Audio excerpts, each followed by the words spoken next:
Ya, saudara, semua desa di Pulau Semau tidak akan berubah status jika nanti dua kecamatan di Semau bergabung dengan Kota Kupang.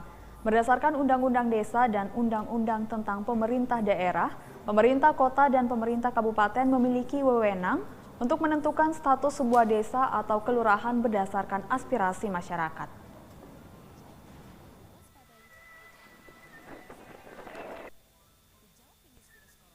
Sejak merebaknya isu pengalihan wilayah Kecamatan Semau dan Semau Selatan dari Kabupaten Kupang ke Kota Kupang, sebanyak 31,68% warga Semau memilih untuk tidak setuju dan ragu karena jika beralih ke Kota Kupang, maka 14 desa terancam berubah status menjadi kelurahan. Mendengar keluhan masyarakat Semau, Ketua Tim Peneliti Undana, Asis Salim Adang Jaha, mengatakan masyarakat Pulau Semau harusnya tidak perlu ragu atau tidak setuju jika Pulau Semau bergabung dengan Kota Kupang, dengan alasan semua desa di Pulau Semau akan berubah status dari desa menjadi kelurahan. Karena jika dilihat dari regulasi yang ada, yakni Undang-Undang Desa dan Undang-Undang tentang Pemerintah Daerah, pemerintah baik kabupaten atau kota memiliki kewenangan untuk menentukan perubahan status desa atau kelurahan. Selain itu, penentuan status juga berdasarkan aspirasi dari masyarakat, bukan dari pemerintah.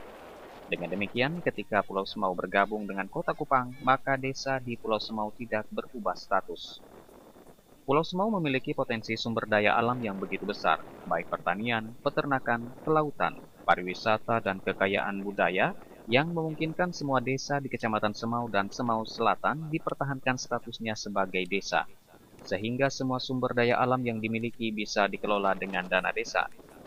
Jikalau desa ingin berubah status, sebaiknya menjadi desa adat atau desa wisata, karena kedua status desa ini sangat cocok bagi desa di Pulau Semau. Pada prinsipnya melalui survei dengan 565 responden itu ada 68,32% itu dia setuju untuk dialihkan dengan alasan utama itu hanya faktor jarak yang jauh dengan biaya mengakses pusat layanan yang cukup mahal. Tetapi ada 31% lebih itu ragu dan bahkan ada yang tidak setuju. Yang ragu dan tidak setuju itu setelah kami cek alasannya, alasan terbanyak itu ada pada keraguan mereka atau kekhawatiran mereka tentang pengalihan status desa menjadi kelurahan karena masuk kota.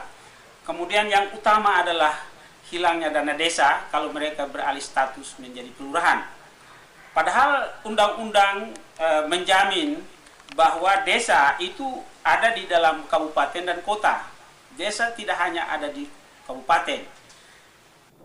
Asis Salim yakin jika 14 desa di Pulau Semau berubah status menjadi desa adat dan desa wisata, maka pembangunan di desa-desa tersebut akan semakin cepat karena pembangunan lebih berfokus pada status desa yakni desa adat dan desa wisata.